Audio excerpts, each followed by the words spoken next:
Hi, hopefully you watched the introduction just to get a sense of what we're doing. Our Novice First Class has some stuff in it that you may already know. I hope so. I'm going to make my puppy work. He's crying. Sterling, come. This is Sterling, and he is almost 4 months old. Tomorrow he'll be 4 months old. He's a giant schnauzer, so he's pretty large. He's offering a sit, so I'm just going to reward him for focusing on me, which is really great. If you came with sit, most people do, fantastic. Could you perhaps add a hand signal for that? Mine is this. Just be sure your hand signals are clear and succinct and different from each other. A lot of people will use this for sit and this for down, which is not different enough, Sterling would say. But this for sit and this for down is a little clearer. He's got it down, you might notice. I'm going to push back a little so you can see better. So if I want to get a sit, I'm showing him the food, and when his butt hits the ground, that's when the food goes in. And I would say, yes, that's what I'm looking for. I'm not saying the word sit unless they know the word sit. Sit, good boy, which he does. And so you see the food is the hand signal. See, that's the food anyway. I'm doing that. So you might as well make the hand signal match the food.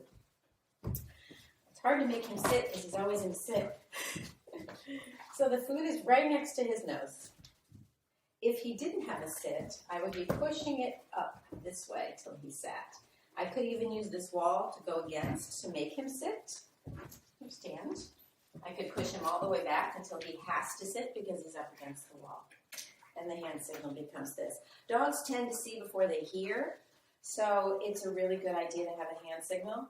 I now have a 15-year-old Chihuahua, 15 and a half, and he doesn't really hear. So we're really glad that we've got some hand signals to work with. If you have a sit and it's really clear and the dog knows what it means, you might try it down. Good boy. So the opposite is the hand signal. Someday you can get push-ups, up, down, up, down, up, down.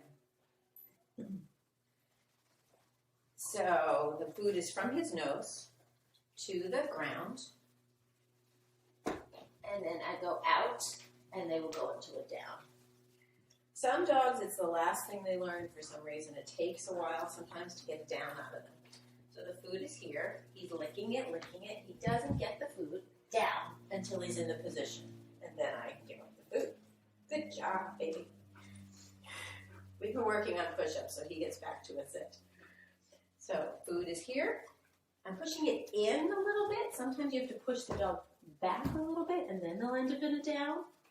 If you have a little dog, you could work on the sofa and push them up against the back of the sofa. I have another video that really takes its time with down because some people really struggle with it. Some dogs, especially if they have a curly-tailed butt, don't want to go into a down as readily as a bigger dog sometimes, or dog with no tail. One more time. He sits from his nose to the ground and then out. If I go on a diagonal, he'll get up. If I go too quickly or away from his nose, he'll get up. So I'm just keeping the food there to show him what I want. You can use any word you want. Some people will say lie. It's whatever, banana is fine, as long as you know what it means. The only word that I think we all have to be consistent on is using the word come. Because if he's out, his leash breaks, somebody has to catch him. I want him to know what come means because it's the only thing the human's going to know. They're not going to know his name. They're not going to know he knows front instead of come. They only are going to guess at come and hope that he does. So just for safety reasons. So he has a bed here. It's useful if you want to send your dog while you have dinner to go to a certain place, chew a bone while you're having dinner perhaps. When somebody comes in and out the front door, you can send them to their place. It's really useful to just have a place that he knows he has to go to and then ultimately he stays at. But for now, we'll just take whatever we can get. So if you send them to their bed or mat or place. All 4 feet just have to be on the mat. That's the only thing I'm looking for. A down is a bonus. He knows this, sort of. He doesn't stay in it yet at his age, but he knows what place means. Good place. Good job. I'm going to even reward that when he's in it. Good boy. and then I'm going to release him. Okay, good job. Again, all 4 paws is all you have to do. I'm going to encourage you to wait for them to actually offer the behavior. Place. I'm not going to repeat it because he should know what it means or have a clue, or at least he's figuring it out. From my mouth to his head to his body sometimes takes a little bit of time. So we're going to let him process. Maybe I need to repeat it once more, but I'm trying not to repeat myself 13 times. Otherwise, he's just going to be one of those dogs who listens when he feels like it. Place. Sterling. If your dog doesn't get a clue what this means, you can toss treats onto the mat. Good boy. The down is just an extra. Again, as long as all 4 feet are there, I'm going to call this place. That's great. I'm raising the bar a little bit for him because he knows what it means most of the time. That at least I can get it down now, and that's more important. Okay, let's get up. We're going to do it one more time. Place. What I'm good. My bar for him when I'm raising now is that I can go farther away and ask for it. I want to be way on the other side of the room and have him go to this place. We're not there yet. So work at your dog's level, whatever works. Let's talk about leaving things alone. We'll talk about drop it in another lesson, but leave it is preventive. Before he picks up the Lego, before he goes after the raven, before he starts barking at another dog, leave it, ignore it. So I'm going to put food on the ground, and he's supposed to ignore it. When he stops nuzzling my hand, I haven't done this in a while, then he gets rewarded for it. There's food underneath my hand. I'm just waiting him out. Sooner or later, he's going to do it, and then I'm going to say what the words are. Leave it. Yes. Look at him put his paw on my paw. So cute. Leave it. I'm only covering it to prevent him from getting it. If he gets it, the game is over. Leave it, and you've lost. Leave it. Yes. Good boy. So the key is to reward him for doing that. Otherwise, it's mean. Leave it. He's still getting rewarded. Why care about the crap that's on the sidewalk when you've got really good stuff here? Leave it. Good boy. Leave it. Good boy. Leave it. He's really good at it once we remind him what it means. At the end, I'm picking it up, putting it away. All done. Because I don't want him to get it ever. Everybody likes to put treats on their paws and then say leave it and then release them to get it. I don't want him to get it. I don't want him to ever go near whatever I say that he should ignore. He's not going after the raven. He's not going to pick up the pizza or the chicken bones. Sometimes there are chicken bones on the sidewalk. God knows why. I don't want him to do it ever. So that's leave it. That's the first stage of it. If you get good at it, you can take treats, put them on the floor in your house first, on leash, walk him by the treats and see if he can leave it. And reward him up here. Let's see if he can do it. I don't think he can yet. Leave it. Sterling, sit. Leave it. Leave it. Nope. Leave it. So I could, on leash, walk him by it. There's a fail.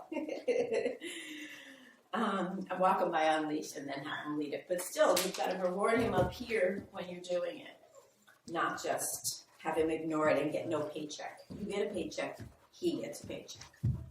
The last thing I'm going to talk about is recall.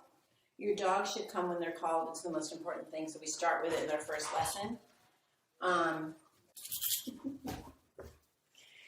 So since come is so important, we spend quite a bit of time on it.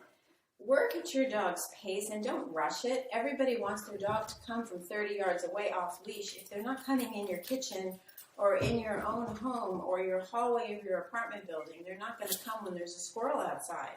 So we go slowly. We never call them for anything bad. We call them only for good things. When he comes, I treat him every time for a while.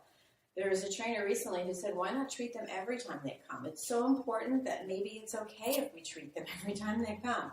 I don't know if I need to go that far, but my dogs, if they see a squirrel and I call them, they're coming. And that's what we really, really, really need. Everything else is gravy, but come has to happen. Sterling's in love with my cat. He's spending time looking at the cat.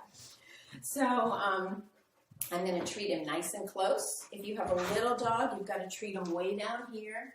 They come to the food. Don't bring the food to the dog. I'm going to say the word once, come. If he doesn't come, I'm going to try a kissing noise. I'm going to try being more exciting. I'm going to get woohoo crazy if I need to. I'm going to try not to say it a second time. At first, they may not know what it means, of course, but most puppies come with it pre-installed. They'll come and they want to be with you all the time, and then we mess it up. Don't call them for something bad. So that means, come, put you in the bathtub. No. Come, we're going to the vet. Come inside from the yard, and that's a negative because all the play stops. Someday you can call them from the yard when they're really, really solid. But if you call them and put them in the bathtub, you're going to have an issue. And they're going to forget all that good work you just did.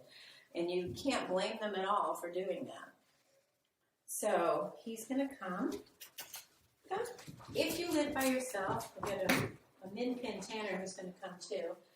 You can just wait for him to be distracted and call him. If you have two people, you can have another person 6 feet away and you can call them back and forth and both of you treat him. Come. I can't go very far right now because I want you to be able to see him. Good, Tanner, come.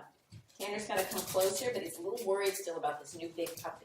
Come, so he doesn't want to go that close. Good job, guys. If I were on my way to the kitchen, I'd sing it anyway. Come. Good job. Then if we're really, really good, we start to do it in harder circumstances. You can try hiding behind the wall a little bit and calling him. You can try it in your yard. But I would say for a solid week, you just try it in your house so he really knows. As soon as his head pivots toward me, that's when the praise starts. Come! And he starts, yay! Look at how much more fun that is. Good boy. Come! So somebody's going to say they're coming for the food. Yes, they are. They're coming for the food for now. And I'm praising them every time they come so that they come without the food too. Yeah, good job. Nice. Good job. I get 2 for 1 today. Come. Good job. Kissy noises get you far. Good job. Try to capture behaviors too. If you happen to see your dog come, you happen to be in the other room and he starts coming, say it. If he lies down, say down because you're capturing it. He's doing it anyway. Hey, baby. Sit down. Good job. Tanner, down. Good job. Try to do it where you will succeed, though. If you set them up to fail, that's what you're going to get. I don't want them to fail. I want to call them because I think they're going to do it. If you don't think they're going to do it, go get them. Otherwise, they're going to go, say, talk to the paw. If I said come now and he didn't, I would go right up to him and get him to come with me. Yeah? That's very good.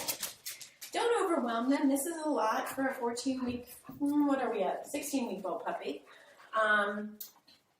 To do, 5 minutes of training is perfectly fine. Try 3 or 4 trials of something. You get 4 downs. You finally get 4 good ones. I would stop. Quit while you're ahead. Quit on the behavior that you want, not the behavior you didn't want.